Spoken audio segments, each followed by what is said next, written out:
Okay, welcome back to the Reclamation. Welcome back to the Intimacy series. This is episode 2, finally coming your way. For this episode, it is for you if you are actively seeking to reclaim your relationship with sexuality and embodiment, both for yourself and for the next generation. In this episode, Hillary and I carry the themes of episode 1 in this series, safe body and attunement, which is required for real intimacy, into this episode where we discuss how we hold our experiences of what intimacy is, what our safe body is, and what being empowered in our sexual expression feels like. If you're watching on YouTube, you are watching the extended version of this episode where Hillary and I model intentional attunement. Attunement was talked about in length in episode 1 and will be talked about again in episode 2, as it is a primary foundation to real intimacy. If you're watching on YouTube, you'll watch Hillary and I go through an intentional attunement, like meeting of one another, so that you can kind of see how it goes and maybe practice with someone in your life that you desire to deepen intimacy with. And also, I think sitting with young children, if you have young children, practicing just sitting in space with them and attuning to them beyond words. If you're not watching on YouTube, you're just going to jump straight into the episode where Hillary and I both share our individual experiences growing up with how we perceived our bodies and sex based off the views and teachings of our parents and the society we grew up in, and how our conditioning shaped the way we thought about intimacy. We are both not experts in sex education for children, but we understand how true sexual empowerment starts in childhood. And that is why we start this episode out talking about our childhood experiences and conditioning. But with our work with ourselves and clients, we seek to educate in this episode how our shame surrounding our bodies and sex comes along with us our whole lives, transferring into our adult selves, being many layered by that point.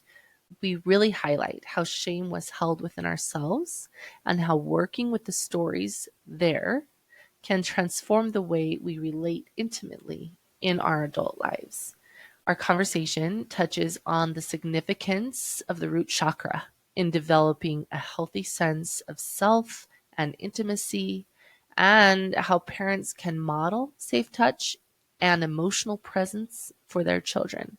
We believe a shameless approach to bodies, sex, and sexuality enables children to be more safe in a world that seeks to use children's disempowerment toward their bodies in a harmful way. We emphasize the principles of intimacy from episode 1, encouraging you to let those principles guide you to learning the language of your body. Learning how to feel in our bodies moves beyond just intellectualizing safety and consent. While we know the importance of teaching children safety with their no, we also feel the vital need to teach children to establish a connected relationship to their bodies. This can help them to know more clearly what their no is. For an inappropriate sexual behavior with children, or non-consensual with all beings, whether children or not. So that's something that you taught in your childhood can carry on through your adult life. Through our stories and education, we hope you are empowered to approach those parts of yourself that hold shame, and in your own work, or maybe just expanded awareness, teach the children in your lives by modeling a shameless approach to their bodies, understanding the need for safe touch and attunement in root chakra development. And by removing this cover of shame in connection to our bodies, sex, and intimacy, that proliferates our society, we believe we will experience deeper, more authentic, fuller experiences of intimacy, as well as raise up children who operate in the knowing of the language of their bodies. And they're well supplied in their needs for intimacy from someone who is safe. And they have a strong sense of appropriate behavior and consent. This creates their own kind of self-defense, their own kung fu. I hope you enjoy the episode. I hope you glean a lot for yourself personally in this episode. And that if you are an adult who is a primary caregiver to children, you can recognize how the shame that you hold towards your body is showing up in the way that you teach your children about their bodies. Okay, Hillary and I are both sending you so much love and support in anything that might feel difficult. And you can reach out to either of us. Our links are below if you would like more in-person approach to the way that your body holds your personal story of intimacy. Okay, enjoy the episode.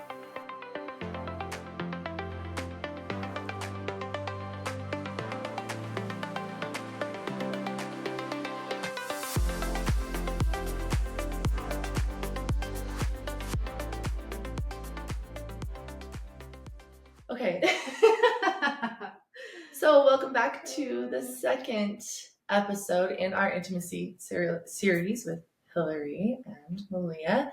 And on the Reclamation, we are glad you joined us. We are going to start off today's episode. If you're watching this on YouTube, it's going to be included as a little bonus for you. We thought it was important to help you to understand what attuning looks like. We talked a lot about that in episode 1, and we wanted to give a example, a walking through. Embodiment. Yeah. Oh, yes. Embodiment, and how important that is as a step 1 as we move through this series and into today's discussion, which is going to be more around your experience as a child, the things that you were taught regarding your body, regarding safe touch, regarding sexuality, and how that's played out for you as an adult, and how you can reflect, if you have your own children, how it might be playing out for them, your own conditioning, your own beliefs around all of those things.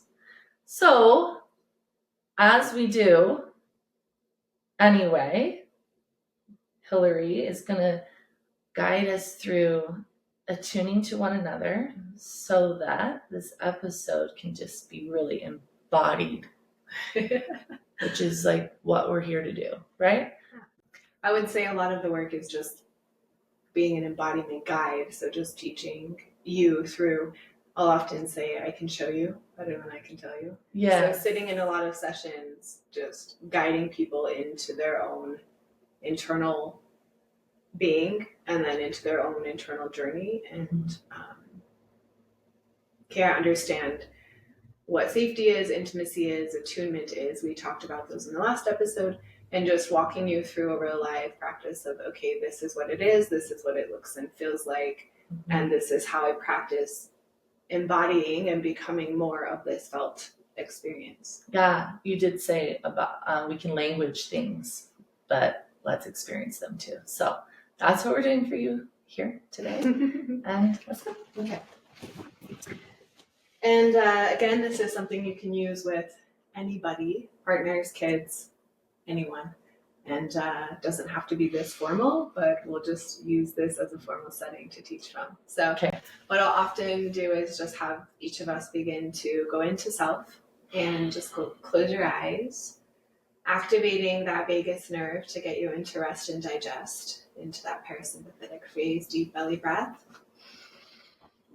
And exhaling down. Always will share breath, inhalation in. Low and slow out through the throat, twice as long. And in this, it's creating that somatic experience of mind, body, spirit. So you're connecting your mental thoughts, the mind, bringing the energy down into the heart to connect into spirit, down into the belly, into the sits bones, and into the root to connect the body. And attunement is seeing, feeling, and hearing yourself beyond the masks or the programs or the conditioned facades that society tells us. So just tuning into, how do I feel in my body? Can I activate the breath? Where am I numbed out or disconnected? Where am I tight or tense? And can I expand, relax, and just tune in?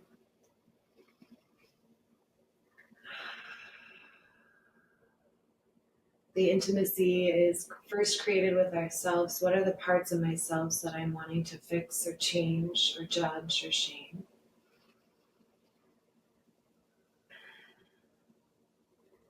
And can I begin to look at them from a place of love, the heart center, with eyes of compassion, curiosity, grounded centeredness.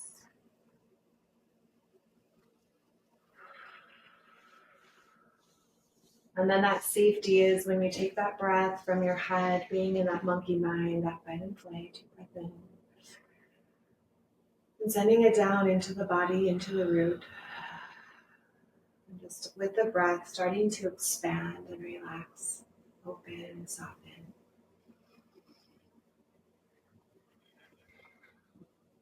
That sense of felt safety, ooey gooey, melty, present, open.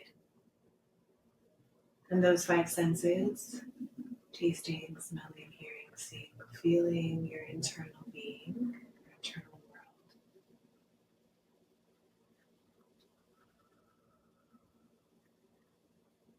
So we've mastered the tuning, intimacy, safety. And then opening your eyes when you feel ready.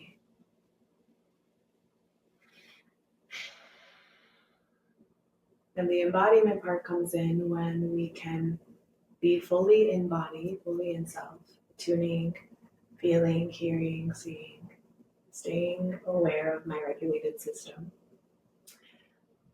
Okay. And then also noticing when a trigger or a charge or an emotion comes up or a bump in the road throughout our day, when we're more present and attuned and connected with self and embodied, that flow just can be more effortless and more easy. And then we can identify, oh, what's coming up? Is this mine? Is this theirs? How far back is the memory? Because the greater the charge, the deeper the wound or the longer the trauma, I've often been taught. So just identifying. And then that attunement. Can I stay present in my body and my experience? And can I stay present in feeling them while feeling me, with my child, with my friend, with my partner? And then when I want to get triggered or upset, or I want something to come up, like, can I just relax? Can I just expand? Can I stay open instead of contracting and closing off? Can I just be with it, not try to fix it or change it? Safe. Yeah, It's fine. And as children, last thing I'll say with the parents, it's like children feel through their senses from 0 to 3, 5, 7, 8. Like a lot of their, until they learn language and how to emotionally express and speak to what they're seeing, feeling, and hearing within themselves, a lot of their safety and regulation happens through feeling and seeing the parent, like we're modeling to them what safety and presence and embodiment looks like. So if they didn't have a parent who could show them that through modeling, then they just start taking on what they're being shown and conditioned to, right? And they can stay in their safety when we stay in our safety. Yeah. Yeah. You know, I had the thought of how this could be, just as like such a beautiful way to live and all the zen and enlightenment and like that, but it feels so unrealistic at the same time, and how possibly we can do this again before the next episode and work with the charged emotion, work with the trigger as it comes up, so we can see that the goal is not necessarily just to be like, but to also inhabit all the emotion, all the experience, and have it all be equally. I'm here and we're attuning and let's feel it. One is not greater than the other. It's all important to the experience. So Yeah. So then we're not bypassing anything. We're not trying to paint a picture of. So I think some people get into trouble where they think, oh, there's the end goal, and it's just like Zen, complete. Like that is so wanted, and so good, and a place to come to even after you do feel the trigger. You do want to go to the at the end, but so next time maybe we can work through, see what it looks like to have that charge come up and have that be equal in the experience. And I love that you're sharing that, because that's a place where I feel like coming on the other side of the work, where for so long I had this belief that it's a forever journey. It's always going to be something to fix. It's always going to be a problem. There's always something wrong. And now it's a place of like where I find myself looking for what's wrong or what's to fix. And really the journey that you can get to is the enlightenment and the embodiment of, I just get to be regulated, soft, heart centered, and open. I'm still going to have things come up. I'm still going to be triggered. But the difference is when you can take accountability for your safety and your embodiment, and then you have more relationships with women and men and your children where they have safety and embodiment and understanding. That self-acceptance, self-reflection, self-aware we talked about with the safety. And I think you have to have all three. Like it can't just be one or the other. It's like they need to all be there at once. You can then have these really beautiful conversations where I'm regulated enough to say, hey, I realize what I'm saying to you is triggering, and I can see you're wanting to shut down or get upset. Can you just stay open and can we talk about it? Are you in a place to communicate? Yeah. And I'm staying in the attuned, safe, dominant, safe energy, the regulated energy, because I've done enough of my own regulating and work, right? We talk about the dominant energy and then inviting them to come back into their safe energy. So I do believe you can have conversations and clarity and healing happening in real time, where that embodiment piece is, I'm noticing where I'm wanting to fawn and tell her what she wants to hear, or I'm noticing where I'm afraid to speak up and say something because her trauma response tends to be dissociating and flighting, and I don't want to be unheard or shut down. And so having those realizations of, hey, I'm having something come up and I'm noticing this in you. Are you open to talk about it? And then speaking to what you're seeing, feeling, and hearing in real time with your child.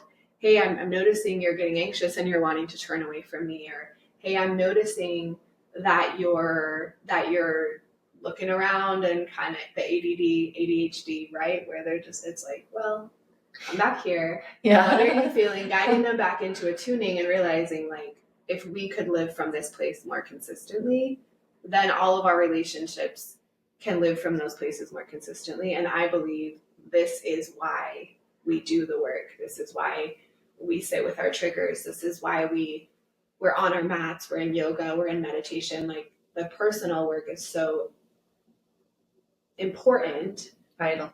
Yeah. Right? But the second part of the healing work is to then take that work and practice it in relationship. And that's the true embodiment. Yeah. When I can see women, oh, wow, you're really doing your work, because last time I sat with you, I felt this and we couldn't talk about this, or we couldn't, and that's where you can watch the evolution of your journey. I love that. And there's a lot of people that believe we're here to have relationships because they teach us. And so we can go down a rabbit hole on that for sure. Yeah. And I love also how you expressed what you expressed is loving the moment open. Yeah. And staying open. Can we stay open here at this time? And that is a wonderful place to get to. And which is why we're like putting forth the education is. This is how you can put the practice into practice. Yeah. And I keep always coming back to, and we're learning. And I'm learning. Sorry, I know this, and now I get to practice it. Yeah, and that's the lifelong journey, is that we're always learning. It does go forever. It does go forever. We never reach a point as Zenith where we're like, I am no longer learning, because that would be death. And also, I wanted to mention that a really great place to start, and Hillary and I are both advocates here, is not with your child or someone else in front of you. Just like episode 1, it's with yourself. And this week, actually kind of cool, I've challenged myself during this really heavy astrological transits for myself. I'm going to do mirror work every day and sit in front of the mirror. And so that's a really cool way to do this attunement with yourself. If you're someone that has a hard time like coming with your envisioning into your minds, you can actually see you across the mirror and can get real dirty real fast as well. So I love that you're speaking to that, and it makes me want to just add a few more points of like, okay, so how do I practice this mirror journaling? Some people voice memos, they'll like speak out loud all that they're thinking, like getting it out, and then they'll listen back. Yeah, if you know you're a vocal processor. Or call a trusted friend or a family member or somebody that you feel safe enough with to say, hey, I'm wanting to soundboard, I'm moving through a process, I want you to listen and just hold space. Or I want to soundboard and I want a workshop. Like, I'd love for you to give me feedback or thoughts, or like, I'm ready to see myself. So if you're noticing something about me, I'm open to like have you point that back to me. Right? Yeah. So the mirror's mirroring, the journal's mirroring, the voice is mirroring, and your friend can mirror, or a trusted person can mirror. So yeah, that can be, again, your practice of what you saw in attuning. Hillary started us with our own selves. And we'll just move into this episode now. Perfect. And we really wanted to talk about, after learning safe body, after learning concepts like attunement, we wanted to talk about, throughout this series of intimacy, kind of one of the key places that stops us in our ability to even experience intimacy with others and with ourselves. And that's in childhood.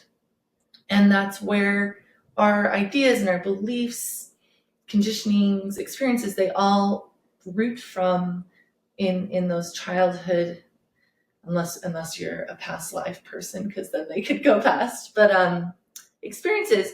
But knowing both of us, we don't work with children, we don't teach how to teach children. We want to come at this theme, this education, this episode 2, from a more reflective stance, where you can look at yourself, look at your experiences and the things that you were taught, and then if you have children, reflect on how that also may be continuing with them. Maybe there's ideas that come up, aha moments, anything like that you can yourself, with your own intuition, turn on. How do I want to bring up my children in ideas of intimacy? So we're going to just start with our own experiences and kind of the things that we were taught after now we're adults and we've reflected back and reclaiming our sensuality, sexuality, reclaiming what it means to be intimate, wanting intimacy beyond however many minutes in the bedroom, wanting intimate lives with ourselves and with others. So I'll start. I'm excited to hear your shares because one thing we'll point out first is you grew up in the church and in the religion, predominantly LDS here in the Utah community. And I grew up not in the church, small town in Utah, predominantly LDS.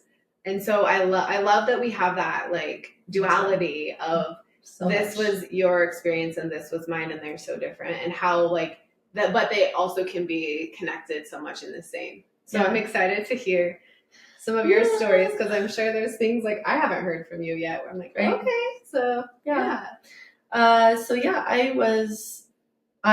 was raised in Provo, Utah, which is like the second Mecca of LDS religion. Although now I think it's the Mecca, because Salt Lake has become more liberal, and it's a big city, so it has a lot of that diversity in it. So Provo, Utah, and I was number 3 of 10 kids, like real Mormon, like real big family. And the religion was important in my household. It was the purpose of life was the religion. And it was very prevalent in my house. If you are LDS, you understand, like, my dad's bishop, my dad's stake president, my dad's stake high council. He's bishops of singles wards. And then I've got a mom who's like primary president, release president. So they held these positions that were in positions of authority in the church. And so we were very carrying the banner family. What we would call is like staunch LDS. 100%. Yeah. Staunch, because I take that as like, absolutely, I was that, because I was the judge of everybody. My family, yes, we were the judge of everybody. So that's kind of like a little bit of foundation of how Mormon I was, you could say. How Mormon I was. I love it. And so then in my adulthood, and a lot of things happened in adulthood that caused me to reflect back to my experiences with sexuality and the law of chastity and my body. Your sacred vessel, the temple. Yes, the temple, my body. So I'll just kind of like go through them really quickly as here's what I learned. Definitely as a child, I was doing what many children do, which was self-touch, self-exploration, masturbation. But that was very scary to my mom that I was doing those things. How old were you when you started doing it? Oh, I don't have a memory of starting doing it. Okay, it was just like, I just remember it being I think it was just like an always thing. Okay, yeah. Beautiful. And my mom even said, as I started to have my own children, like, I watched my children touch themselves and explore themselves. So it's got to be natural, because my mom also, as we grew, started to ask questions on some things. So it was very scary to her that I was doing those things, because the mindset was very fear-based surrounding self-pleasure. Yeah. Because it leads to A, B, and C, which were all like, I need to just look at you.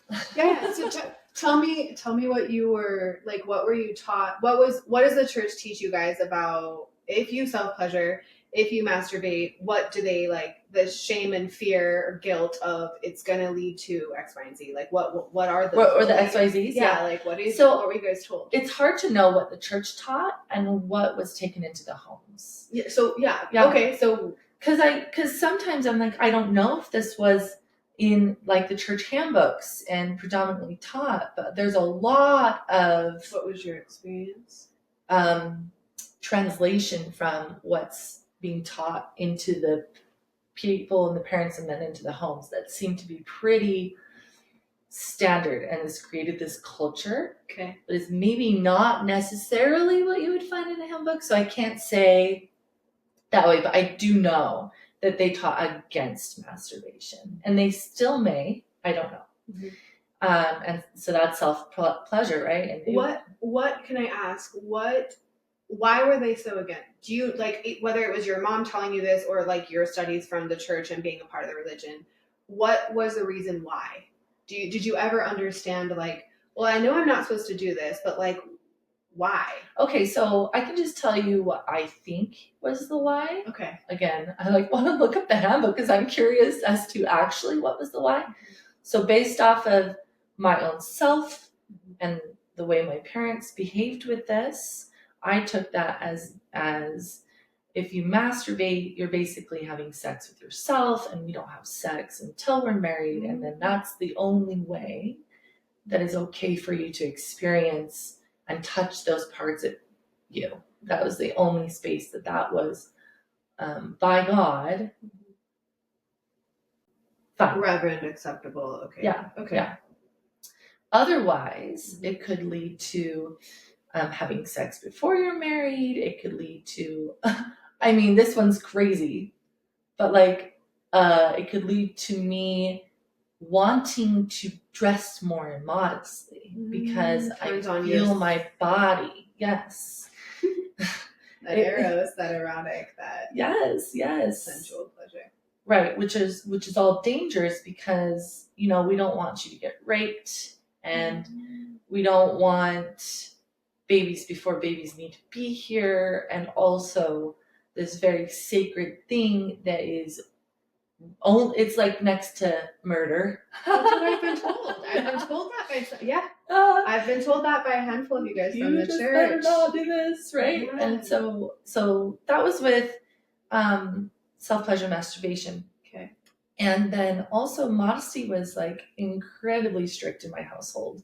And my dad was not super amazing at helping us to feel like beautiful in no matter what. Mm-hmm. He would definitely comment if we were wearing something that he didn't like. And was it passive and kind of rude, or was it pretty straightforward? He'd be both. Okay. One of the things he would do that was passive, this is how I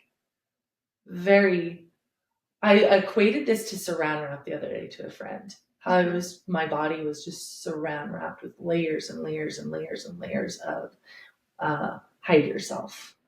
And I also equate it to my fascia as looks kind of like saran wrap, and how tight my fascia is in my body, and how learning and releasing all of that has awakened my true natural sensuality. And so anybody working on fascia work is it's powerful. Yeah, body so work there. Yeah. Mm-hmm. So he would be passive in a way that if I leaned down to grab something, or if I'm leaning over writing or anything, and my shirt came up and you could see my back, he'd take a pen and like that and mark us. And that was his way of letting us know that he could see our skin, where I guess we weren't supposed to show it. So then we immediately, what's your response to that? You stand up and you tug down, or you pull your pants up, right? And I was a teenager in the era where low jeans were in, and short shirts. So it's and I'm almost 6 feet. So it's how do I dress anyway for you, Dad? So modesty was massive in the fact that it's really important for us to dress so that we're not a temptation. Mm-hmm. I never got that so much from my dad. It was just more I think he really wanted us to be classy, mm-hmm. and to look cared for. Mm-hmm. And I guess when you showed your stomach or parts of your body, you were less put together in his mind, probably. Trashy or slutty. Yes. Oh yeah, he did use those words a lot towards my friends. That did dress like that. And I was the type of person, this was in self-reflection too, mm-hmm. I didn't want this for my own daughters, but I would go to school with a different outfit and I would change at school. There's so many people that have shared that with me too through client space where they're like, yeah, I definitely. And then what does that teach you as a child? That I have to lie, that I'm good at manipulating, that I'm good at masking, that I have to be a split self. To be accepted here, I look like this, but this is what I really want to dress like. Mm-hmm. And I will actually go so far for myself to say, to be accepted here, I dress like this, and to be accepted here, I dress like this. It wasn't for a long time that I was like, I dress like this. And you and I were just having a conversation as we were putting together the podcast setup this morning about the embodiment and how when you're embodied and you're in love with you and you feel safe and beautiful in your body, you wear and dress and speak and talk how that feels authentic to you in respect to other people. You're not blatantly disrespecting or being mean to people, but like being your authentic embodied self. I'm wearing this and dressing like this. Regardless of her coming over, I'm not putting on a bra for somebody because they might feel uncomfortable that I don't ever have a bra on, right? Or that my stomach might be showing or whatever. And how beautiful that is when you are aware, like, what does embodiment feel like? And when am I realizing I'm mastering that? The whole point of it being, oh, when I can dress and express and be my authentic self because of what I'm wanting to wear. Now, yes, you probably wouldn't wear a swimsuit to like a gala or a ball, like an event. You're going to dress accordingly, but coming into a space of like, what feels good for me and how do I best express the emotion or the energy or the part of me that I'm currently feeling most authentic in. Yeah. Right. And one more thing I want to circle back to with trauma work and somatic healing, and something women could use that I'll tell clients is go back to that thing that caused you pain or trauma and how you can heal. You can heal in the exact space and place that the trauma or the remembering, the programming happened. So when you were talking about your back with your dad with the pen, what I was visualizing for you, somatic practitioner, is inviting you or women, if you have these dysmorphias or these traumas or these deep-seated beliefs from these passive things our parents did to us, like how beautiful could it be if you're with your partner and he just traces your back and lets you like feel what that feels like, and then letting the body remember what are these emotions or thoughts or memories or feelings that were coming up when my father would do this to me, and creating that safety with a loving heart-centered partner to say he's just going to sit with you and like maybe let you cry, maybe let you tell the things you wanted to say to your dad that you didn't say at that time, giving your voice back. Because mostly it made me angry. Or just letting you lay there on the bed or the floor and just kick and scream as a child, like childlike, and just be angry for all the times you couldn't express emotion and how much that dissociated you from your body and how much that created unsafety for you just to be in this living vessel. It's not even like it was when you said that, I thought you were going to go to cleavage. Oh, yeah. So essentially I was like, okay, so I could understand this because I have girlfriends, same thing, where their parents their same thing would have that happen or their partners would pull it up. Oh, yeah. But the back is like so innocent and so like that's not to me sexualized or a turn on part that you would think would bring something up for a man or a boy. Well, and in the LDS culture, it's like where the garment covers, you should also, right? And so definitely that's where the garment and covers. You're an adult and you're choosing that and you're living that, but how sad is it that like you're getting pushed up on you from childhood of like they're just an innocent child. It's a naked natural human body. Like they're not even aware of their own sexual energy or sexuality yet, and yet like we're already putting it on them unknowingly. So those things were happening to me when I was a teenager.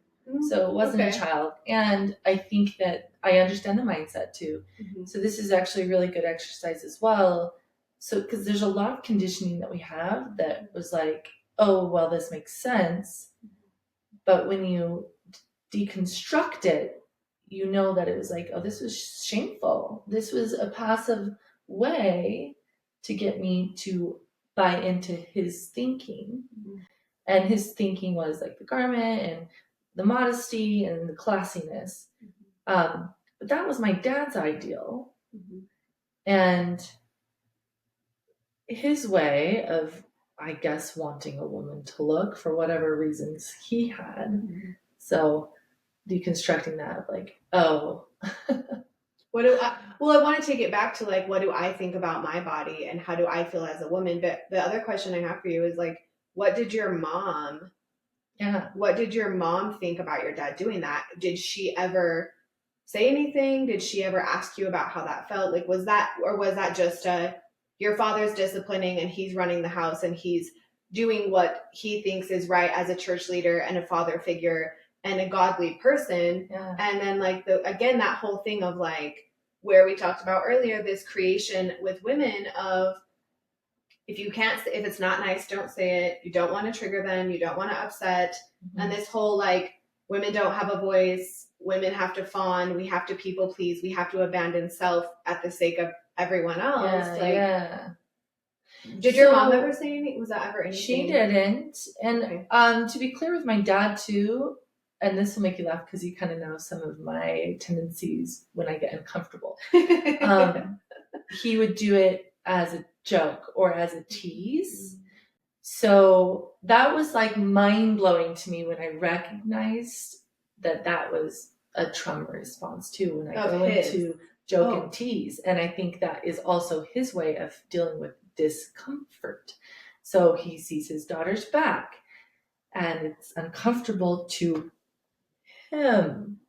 And so he's going to like do this passive aggressive thing, like, can you help me not be uncomfortable? And also I'm going to make it funny.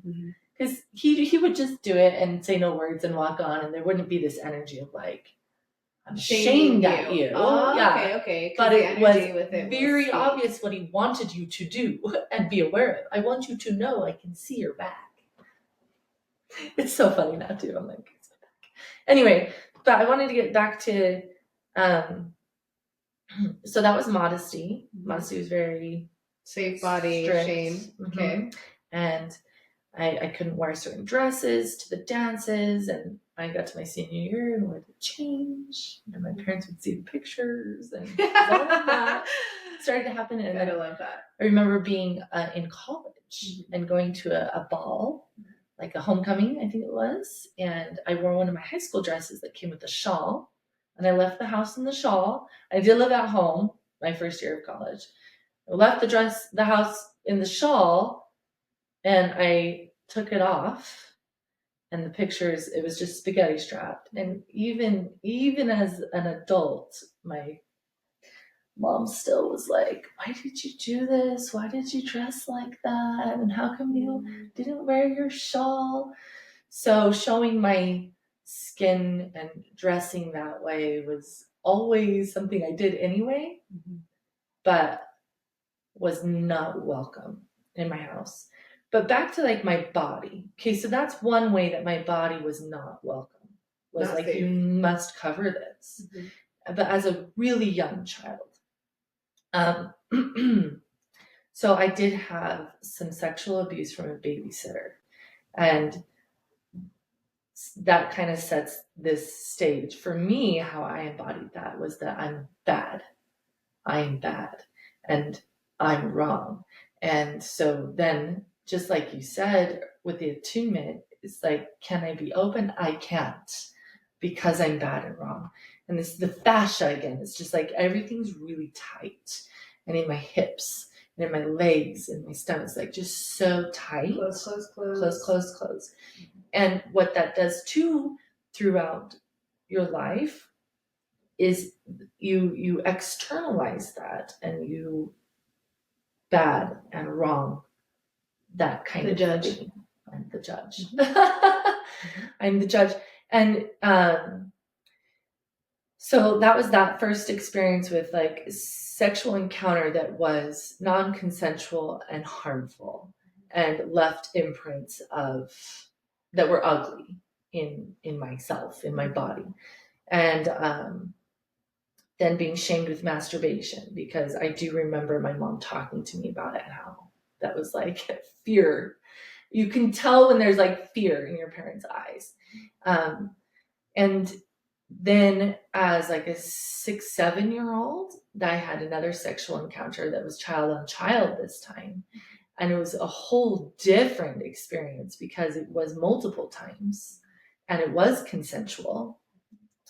And I was super ashamed about it. Like I carried around the shame because I knew that it was something I would never tell anybody. Even sitting here now, I'm like, ooh, when did I make the choice that I could tell people this? Never tell anybody this. And the part that I didn't want to tell anybody was that it was consensual. And that you probably enjoyed it. That's why it was consensual. Right? Yeah. And so then, it's like my body is sexual. It does want that sexual stimulus. And did that encounter with the babysitter early on awaken this in a way as well, where it was just like becomes this like pulsating need that must be fulfilled. And because I'm not having safe body with my parents, there's no touch in my house.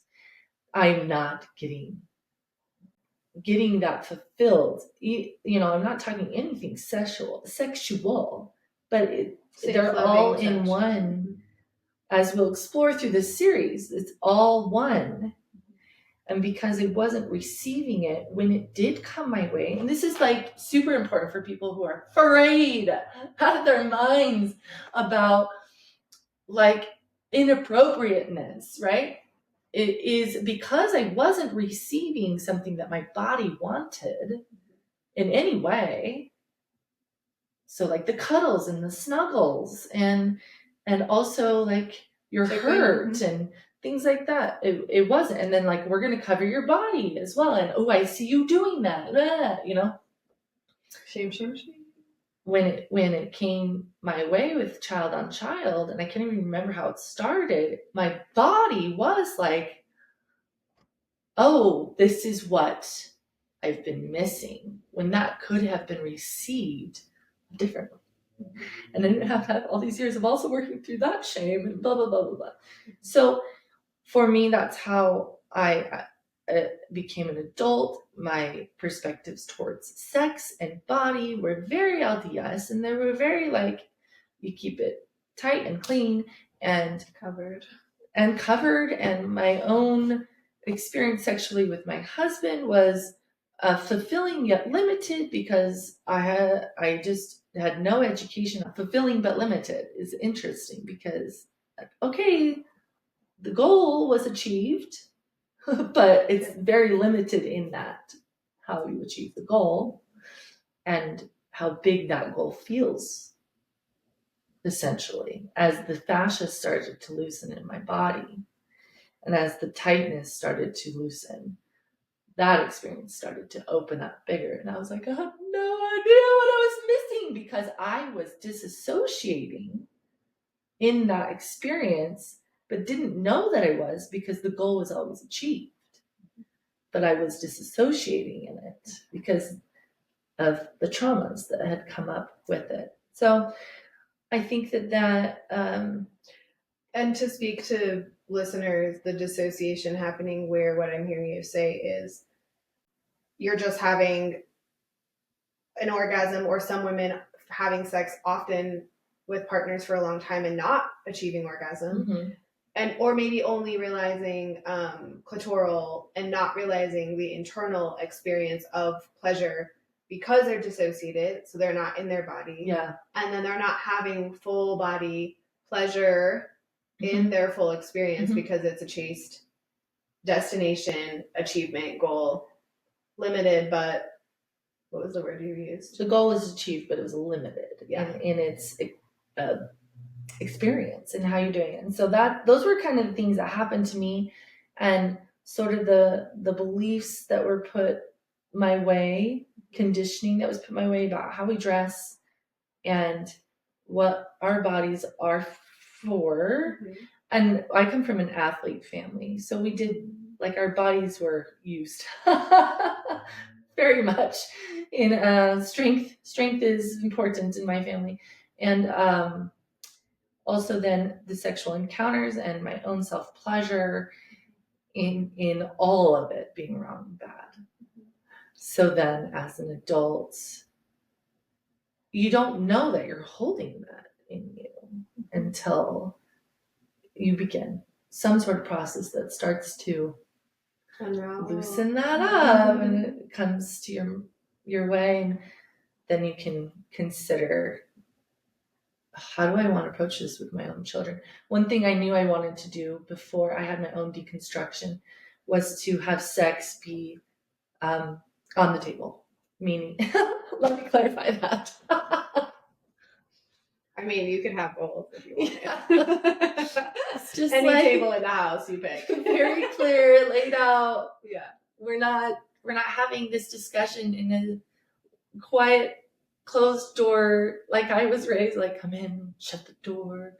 We're gonna have this thing. We're gonna talk about. My mom was so uncomfortable with it all, and so I know.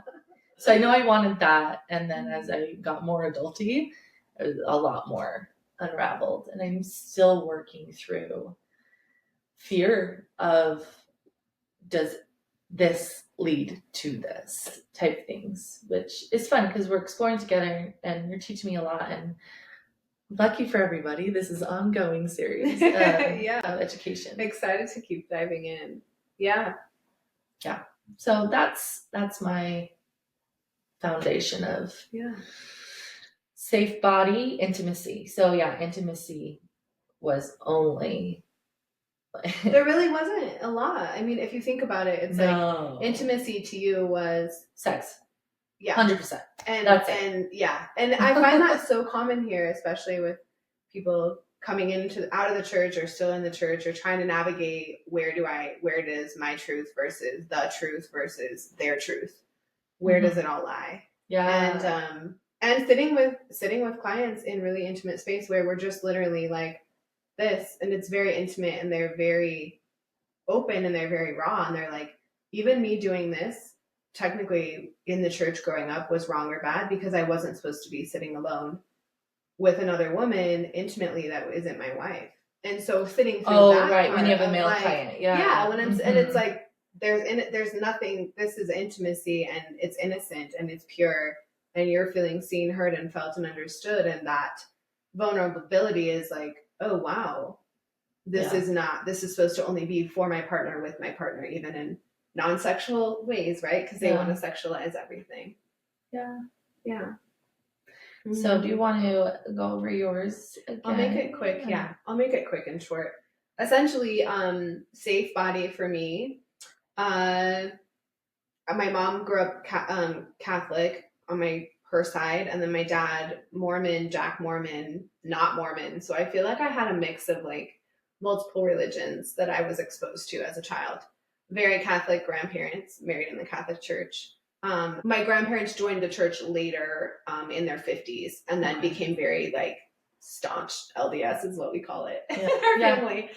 And so my parents didn't grow up with any like religious pressing or pushing, just because they kind of went opposite with it. Like, we don't want to push one belief or one way. So I went to multiple religious, Catholic, Christian, Mormon churches, church activities.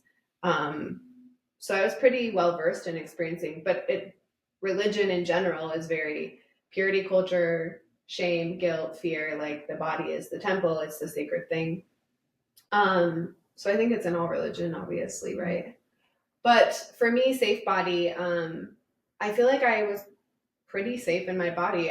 I definitely was touching and self-pleasuring and exploring at a very young age, and there was no shame. My dad was very much mothering and fathering. He would bath us, he would bedtime, we'd tickle backs, we would like take us to play outside, activities, bike rides. Like, my dad was very hands-on in presence and hands-on in like touch and affection and love, and like, I love you. He expressed himself, we loved on each other, and it was always very safe, never like weird or sexualized or like this feels uncomfortable kind of thing. Or he was trying to get it was very just unconditional love from a parent to a child. So my sister and I experienced that. I'm the oldest of two, and then I would say my first sexual experience, like sexual, I don't even want to call it sexual abuse, but like my first sexual experience was at 12 when a boy, we were playing, his parents were out of town. We were playing at their house. Like we all, went to their house on a weekend night. I'm sure my parents thought their parents were home, the little lies we tell to get away with things. And he had a swimming pool, and some of them were out swimming, and we were in his room. And I had said, like, I'm not going to have sex. Like, I don't want to have sex with you.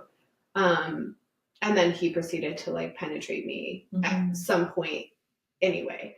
And I was in my body enough and responsive enough that I pushed him off and, like, responded and reacted and was like, stop, And at the time, I don't know that I had the awareness and ability to process exactly what was happening at that time. And so for me, I realized later doing work that experience at 12 showed me, because then afterwards he like ignored me and I wanted him to be my boyfriend and he wouldn't pay me attention and kind of just dismissed me. So actually what it did for me was create this internal belief that in order to have relationship or connection or get boys to like me or see boys or make them happy, sex and intimacy became like wrapped up in the same thing where it's like, well, if I like them and I want them to pay me attention or I want to get something from them or with them, then like being sexual or making out or other sexual things became something that then I would engage more in, and realizing I wasn't having shame around my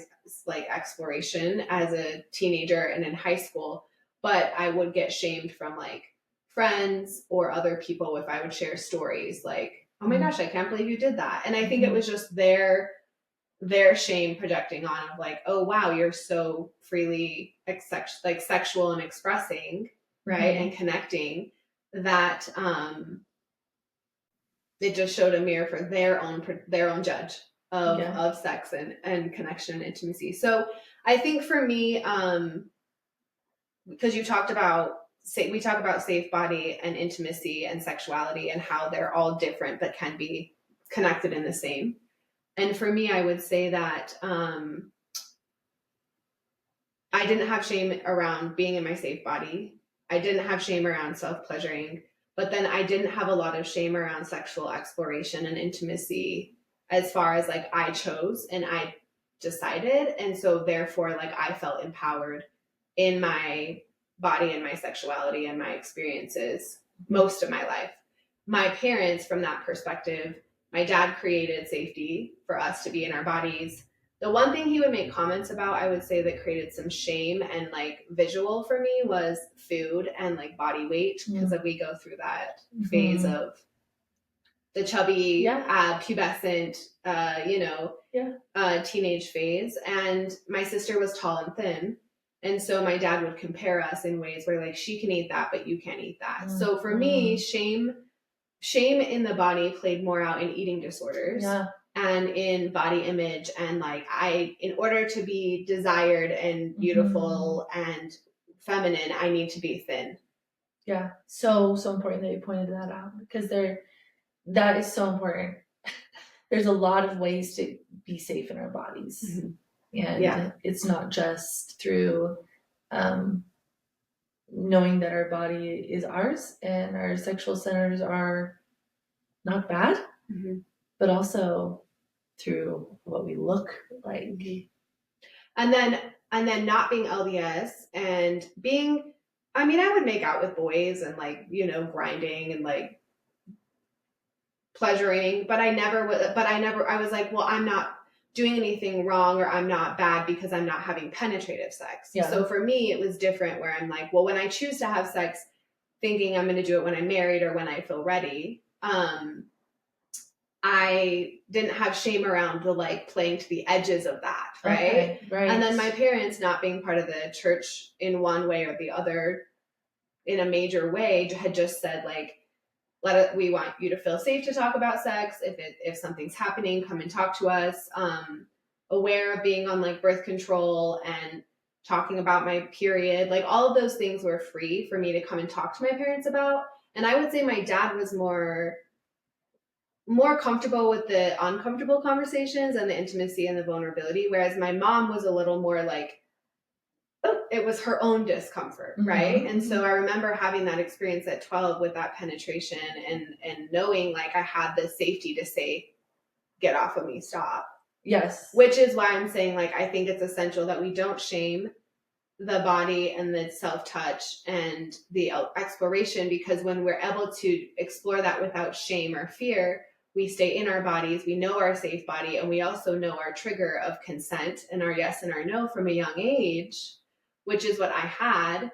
But then the boundary thing of like, oh, well, if I want to be connected or seen or loved. So I think I also, in a way, connected intimacy and sex in the same thread, but different from your thread. Yeah. And then just to close up to say, safe body, shame, more through eating disorder, and visual aesthetics, right? And then pleasure and intimacy. There was one more thing. Did you have a question you were going to Nope, I just thought you had a great point to speak into. Yeah, I think that's all for me. Oh, just saying that my parents, they were a safe space to come and talk to about everything, and I would go to my parents about most anything and tell them most anything.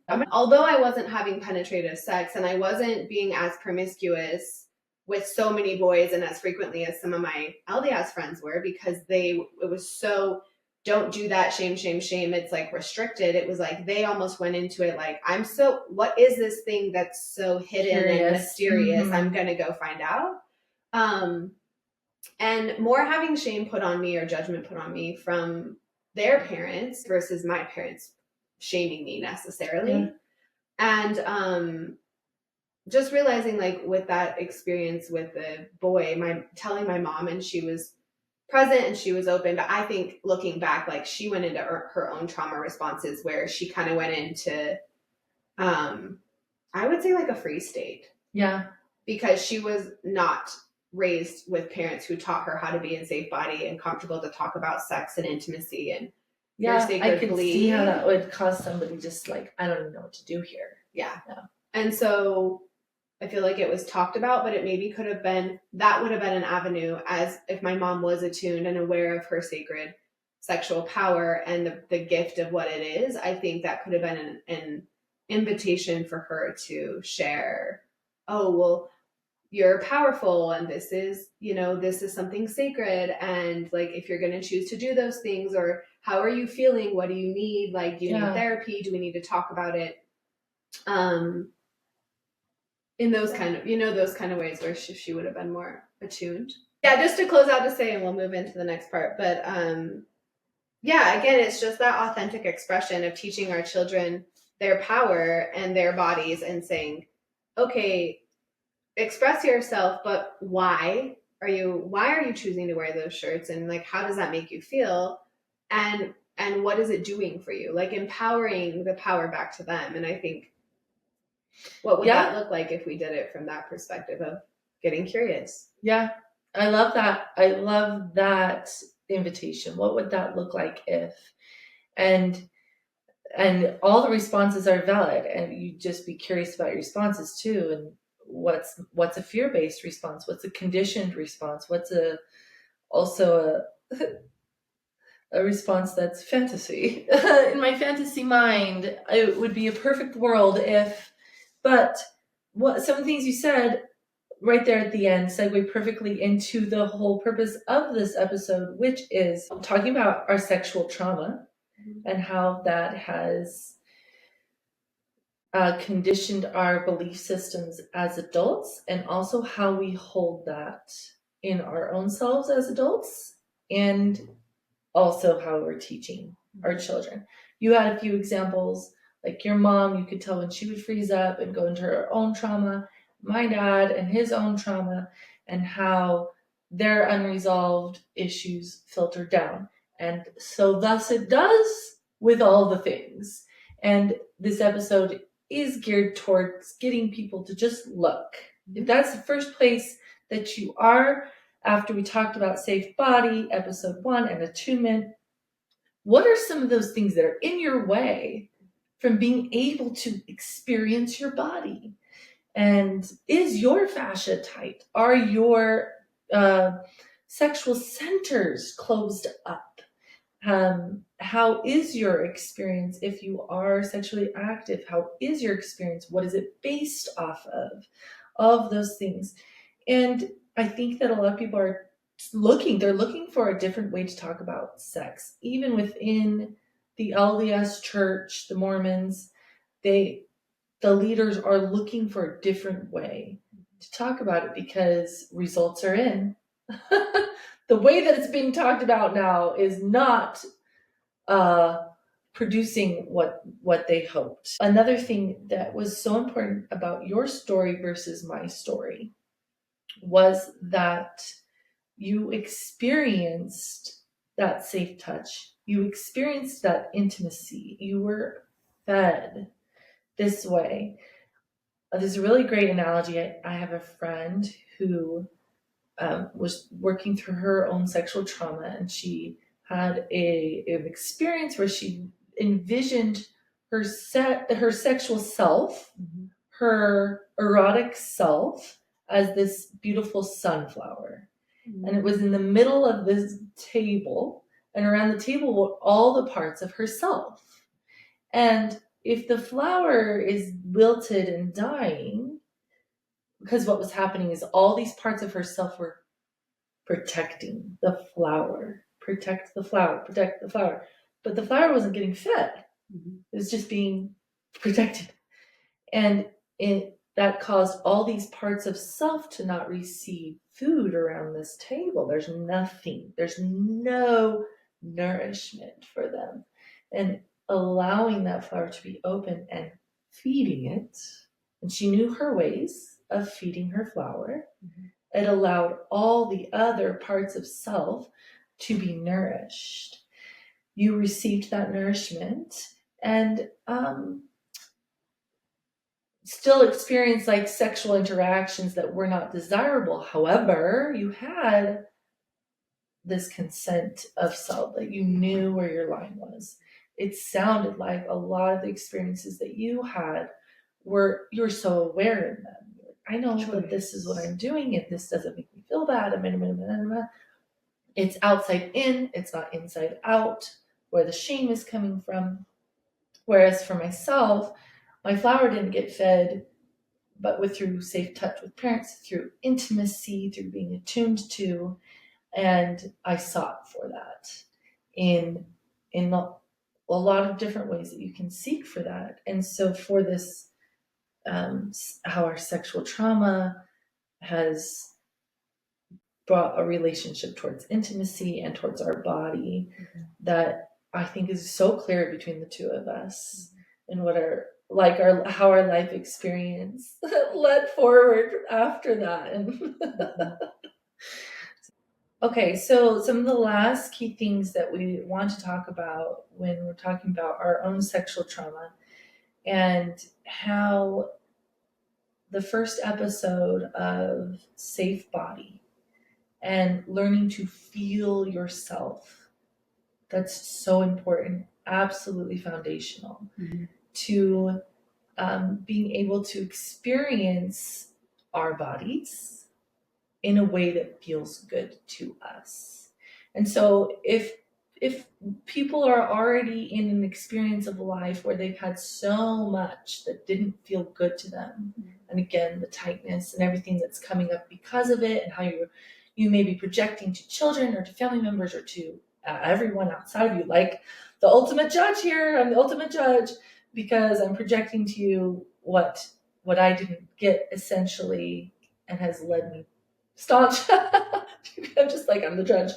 And how building trust in our body is like its own kung fu. Because you can think of kung fu as like, oh, if I get attacked, I know kung fu, and I can just like karate my way out of this. Which karate and kung fu are very different practices, but it's this, yeah, it makes sense. My metaphor, it makes sense. And so with our safe body, I know my body, I know what feels good and what doesn't. For a child, that's very empowering. With adults, you get to that place of groundedness, but you may be in a place of what feels good and what doesn't out of trauma, and what feels and what good and what doesn't out of groundedness. That holds differently in your body. And it's important to know what those things feel like. So if you want to talk about, I'll ask you just a few questions and you can just talk about them. Why don't you start with what do you see in people more commonly when they hold this feels good and this doesn't in a trauma way versus this feels good and this doesn't in an embodied way? What might be some signs that so people can have a tell of this is because of trauma that this feels really like I want to get out of here? When the minute you were saying that, what I was seeing happening is like the head versus the heart. So when you're in judge, when you're in trauma response, when you're in conditioned programming, when you're in what my parents in the church taught me and what I'm supposed to be doing, it's more from the head. I'm going to look at this experience from judgment, or, well, I feel safe. I've learned a false sense of safety to, well, I was told not to do that. And if I do that, I will create this. And so when you talk about the trauma approach, it's more from a place of like headiness or thinking, logicking, and judging, or trying to make right or wrong of a situation. Versus when I'm in safe body and I'm embodied and I can truly see it from the true perspective of what's true for myself in this moment. Because also I've noticed when I had my experiences and the more I've done my work and the more we talked, like from our first episode to now, I'm even having ahas and awarenesses of, oh, at that time in my life when I processed that experience from my known knowledge and conscious awareness, I saw it from this lens. And now months later, I'm actually seeing it from a higher perspective of like, oh, and that was also happening. Or, oh, wow, that was this and I thought it was that. And so when you come back to seeing it from a lens of more groundedness and safety, and like I'm taking my power back and I'm seeing this from an embodied internal place, I would say it's more from like a feeling of emotion versus logic. Okay. Right? Because when you're really present in your body and you're safe and you're actually okay to feel and to be grounded, the emotions let you know what's true and not true for you, versus I'm feeling an immense amount of shame around this, and I'm also thinking about my dad doing this, this, and this, but what I'm feeling is actual anger when he would do that thing on my back with the pen. Yeah. So groundedness on an approach would be more through the body and through emotion, sensations, and a felt feeling of what's going on in here, and then what is my mind wanting to say, and do those align, and do they match, or are they different? Yeah, I like that. I think that's important. It's a good gauge, because we'll try to logic our way out of things when our body is telling us a different thing. And I know for myself, I know when I'm in trauma, with how I feel about something of this, we're talking about safe yes and no, or is that right? Yeah, safe yes and no, my yes and my no. From groundedness versus trauma, I know that it's a no in a trauma response for me because I feel like I just want to get away from the feeling. And so, oh yeah, that's circling back to the second part of your question. Keep talking. Yeah, and so like in groundedness means that I have this feeling that feels like, I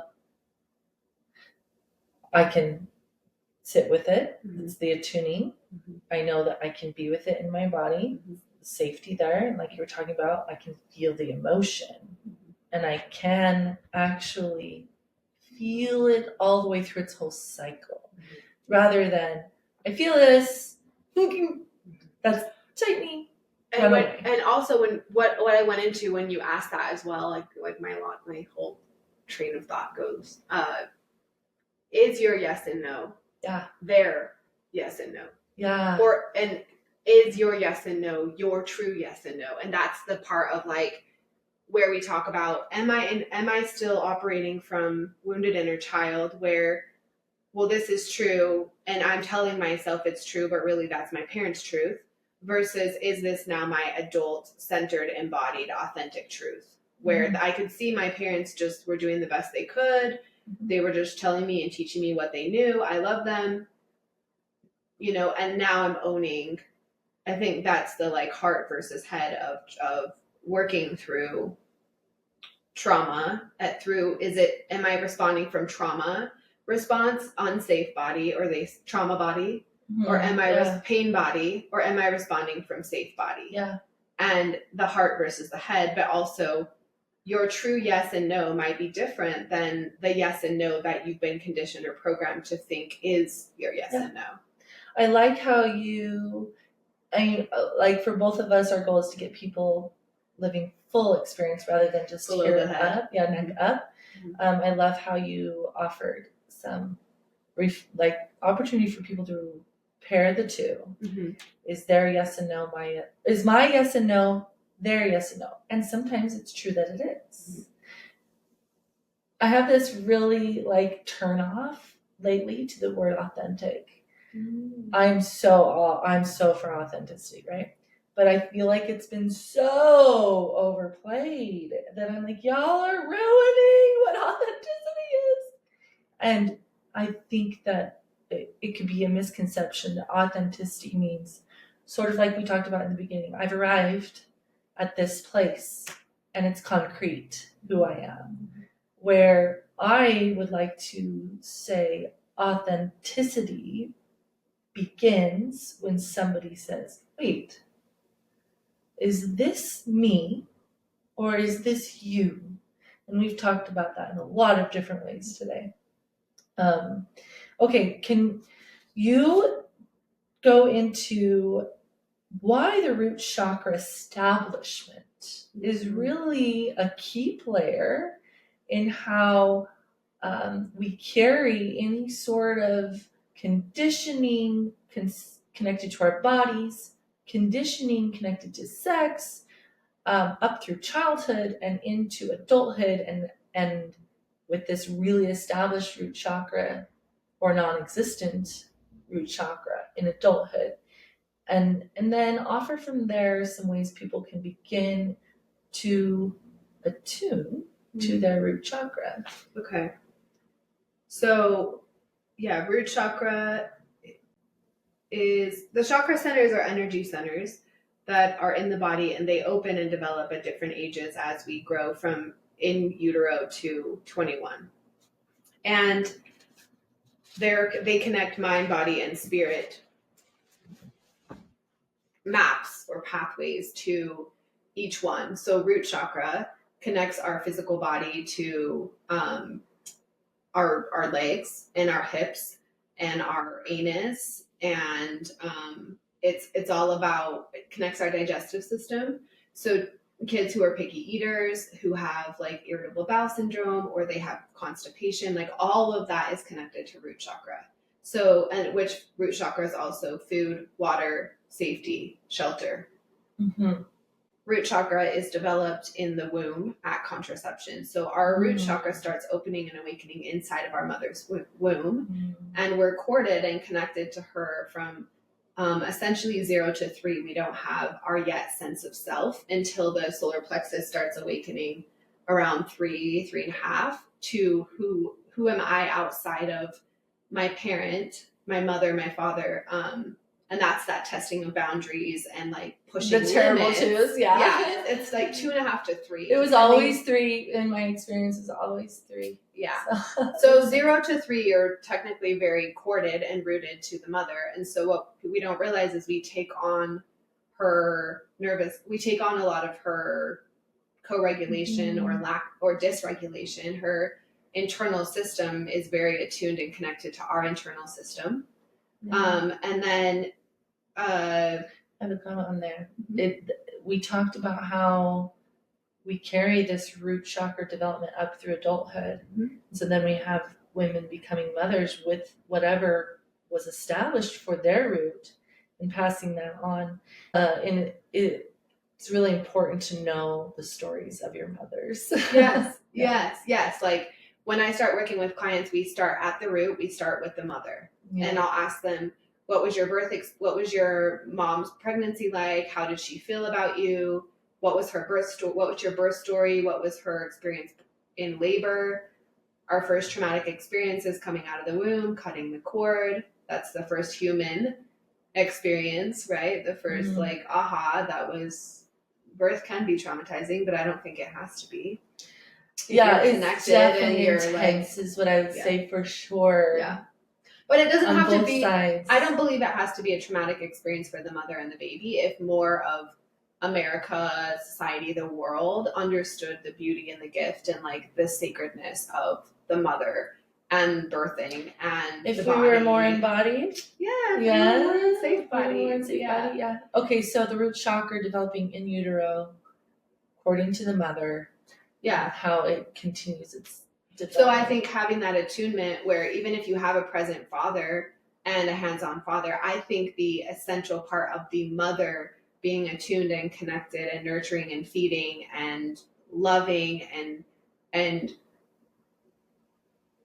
that connection to her, I don't want to say is more important, but I kind of think like the mother is essential. And I think if more women could be, it takes a village, if they could be supported, if they could be nurtured, if they could be really tended to and like extra supported for that first couple of years of life, and just knowing like this is a commitment, but it's not a forever, it's just a season. How many more children would we have with less food aversions, belly issues, sleep issues, ADHD, OCD, like all of these like terms we want to coin these disorders or diseases to children. I think a lot of it stems to just a lack of a dysregulated mother who didn't know. She did the best she could, which passed on to a dysregulated child trying to seek the mother to get their needs met and not knowing, like it's just an unconscious cycle patterning and unawareness. Yeah. Right? Yeah. And I know for you and for me too, it's like we don't say any of these things for people to We're not feel shaming. guilty. We're definitely like, let's empowering. be aware of this. Yeah. And you can begin wherever you're at. Like I started to recognize these things and I already had all 6 of my kids born. So. And that's a journey in itself of that self-love of like, can you mother yourself and nurture her and have compassion and also gratitude for like, okay, wow, it stops with me, so I can at least teach my children and I can be there as the grandmother to the birth of my grandchildren to create a different way and a new life and a new path. And like where the past can beat us up and keep us stuck in, well, I'm going to shame myself and guilt myself and I'm not just going to own that was my experience so I can move on and do better. And a lot of people don't want to look at the hard, painful things because it's uncomfortable. And if you could, you're giving the gift not only to yourself, but to your grandchildren, your daughters, your future And I think that's like theme for this whole intimacy series is in every episode, people to understand that when we have intimacy with ourselves, we can then move that forward. And I learned so deeply that my mother didn't have to give to me. And so in order to truly forward a different way, I needed to have myself, needed to have these things in order to give them. So hopefully it's just like a good little prick for people to be like, okay, here's some education to help me to become more aware. I can make some choices. And so just to finish out the root comment, it's food, water, shelter, home. So creating a safe space in your house, having a calm environment, less distractions, less clutter, creating an inner home within you as a sanctuary and a safe space where you're regulating, you're calm, you're relaxed, you're soft, you're open. It takes time. It took me a couple of years to really master this. Like it's not an overnight journey.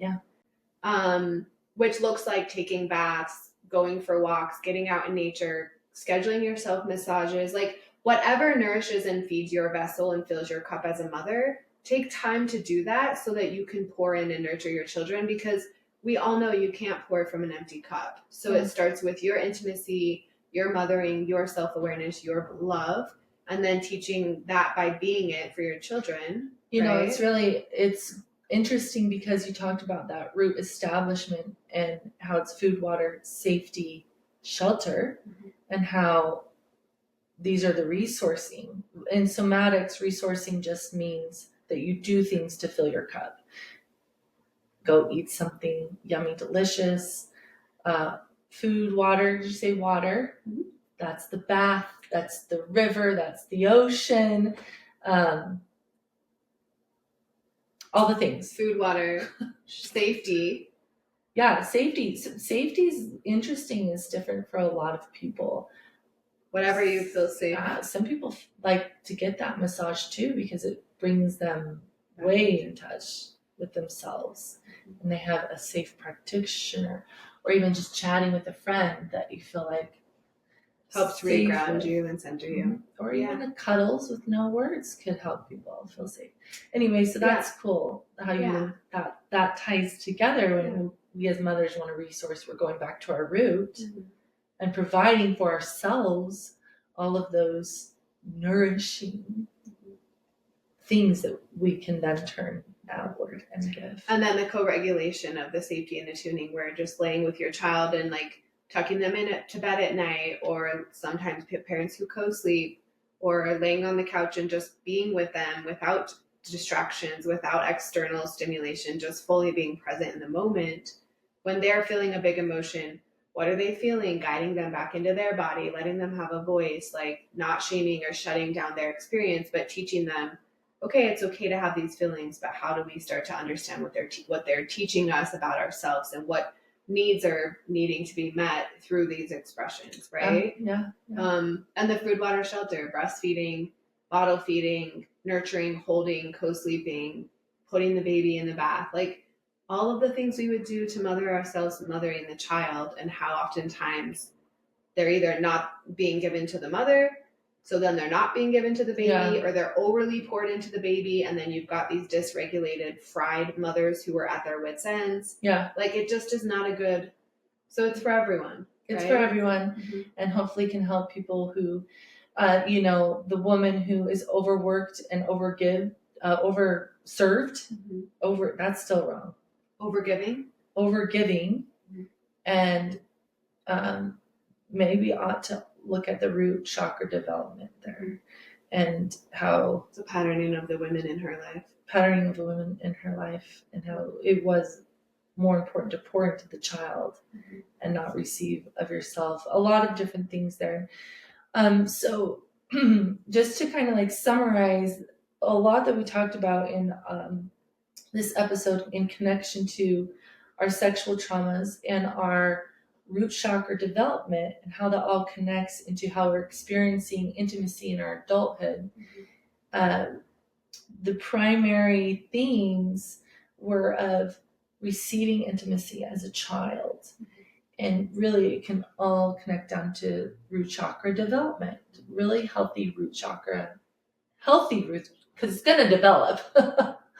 So healthy root chakra development. So you have intimacy, which includes safe touch, which includes attuning and listening and allowing expression and emotion. What are some other things intimacy with a child might include for you? You said your dad tickled backs. Back tickling. I can remember like laying on the bed in their room, like he'd pull money out and make us like count a certain amount of money, like doing homework, taking our friends to the roller skating rink, going for bike rides, putting us in the bath, playing games, playing hide and seek in the house. Sometimes he would sleep with us, and he was like, you guys are horrible. It's horrible sleeping with you. Sleeping with kids can be such a nightmare. Something my sister is currently working through is creating a safe space and sleep with my nephew, because he's so sensitive and so magical and so intuitive that he gets scared of things at night, and he's just scared and sensitive in general. And I said, well, have you asked him? He's 4. I said, because she talks about how smart he is. And I was like, well, have you asked him, what does he need for you to create safety at bedtime? So taking it back to the child, when they're smart, they're aware, they're very in tune, and asking them, well, what do you think? How do you feel? Well, what do you think mom could do? What do you think you could do? Okay, maybe tonight bedtime routine looks like this, and tomorrow it looks like that. So just meeting them where they're at. And the biggest thing is turn off your fucking phone, Mhm. turn off the TV, Mhm. stop with all these external things that you think are helping because you just don't want to dill and feel and Mhm. attune to yourself to Mhm. then have to attune to them, and be present. Mhm. The greatest thing to create safety is presence and love. Yes. And just come into your heart space. Okay, what's going on? How are you feeling? And I think a big thing too that I would say is like, stop thinking that big emotions or getting angry or getting upset or throwing fits is like they're bad or they're wrong. Like they're just finally at their breaking point to tell you as a child, hey, I'm not being heard, seen, and felt, and I'm throwing a fit about it. Maybe sometimes it's quick and it's inappropriate, like, hey, that came out of nowhere. But if you look over the timeline and trending, it's like they're trying to tell you, maybe they're not doing it in the way that you think they should or they don't know how, but creating a safe space for the good behavior and the connection and the zen, just as much as it's important to create safety and space and presence for the bad, Yeah. the anger, the rage, the throwing the fits, the tantrums of like, hi, hey, I see you. What's going on? What are you mad about? Or sometimes I meet them. Crew will start throwing a fit and I'll be like, what? And he's like, oh, aren't we throwing a fit? And he's like, Auntie. I'm like, so sometimes it's just like when you show them themselves, they're like, oh, wow, maybe I am being a little extreme or a little chaotic, and that childlike, innocent fun of like, does it really have to be that big of a deal? Can we make it simple, safe, and easy? Right. You know? Well, okay, so then our mission on this episode is to take all that and reflect it back to ourselves, which is so cool because if any of y'all tapped into the extended version of this episode, which you can catch on YouTube, we did an attunement, which was just this, where we created the Zen, and next time we're going to make space for the other emotions that also exist within us, and how we show each other we're mirrors, right, for each other. So it was really cool how that circled back to the very beginning of this episode. And yeah, I think that we'll close out this one. And the next episode is on sex. So it's going to be way more specific and tailored to that whole experience as far as what we think about it in a lot of different sectors, not just religiously, but a lot of different lenses. Very good. And how sex and intimacy are connected very much, but not exclusive to. Especially intimacy expanded to all areas of life. Okay. Is there anything else that you just in agreement that the safe body and the pleasure body they are two different and they can be one and the same, but learning, most people just go into out of dysregulation and straight into pleasure body, and so people don't actually know, live, understand, or operate from what does it feel like to be in complete safety, to fully be embodied, to fully be dropped in, tapped in, tuned in, turned on. And the last thing I'll say is, if you're wanting your children to become the energy or the behavior or the thing you're desiring, oftentimes you getting into the energy to be the dominant energy, the dominant vibration of, hey, it's time to calm down, turn off the TV. Hey, I told you to relax. It's like kids need they need a modeling. So just doing it with them, turning off the TV and sitting on the couch with them, getting into your breath, into your relaxed body, like coming into that frequency and vibration of whatever emotion or experience you're desiring, and then watch how it will shift them. It might take a couple of minutes. But the more you live in that space, the more your kids will start dropping to meet you in that space. Yeah. And so many of my female clients have talked about, oh, wow, now that I know safe body and I know what it's like to be grounded and present and be a soft, nurturing mother, wow, has it changed the whole dynamic of the household and the children. And is there a craving to be there too? So it becomes through time less of a intentional chore, so that we might change up the way things are going to like, oh, I just love to be in communion with my body and with you and without all the other distractions. So, and that's living and that's creating and living the intimate life, which we're just so here for. Amen.